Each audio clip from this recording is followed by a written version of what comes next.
is the appropriateness. You asked me to talk about the appropriateness of advice to government, and I'm not going to talk about individual pieces of advice, but I thought there were some observations I had as somebody who came to the system from the outside that might give you sort of some additional insight.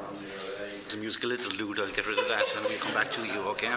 I must find out what that ringtone is. I could do with changing mine. Thank you. There's another yellow card issue there, by the way. Mr. Moore. Okay. Looking at some of the issues then, in terms of the way the system operates, and again I go back to this point of, I think, looking at the DNA of our broader system. Mr. Moore, I'm sorry. It's probably my mum who's realised that she can't get me on my one. Right? Sorry. I'll have to suspend. Sorry, Senator.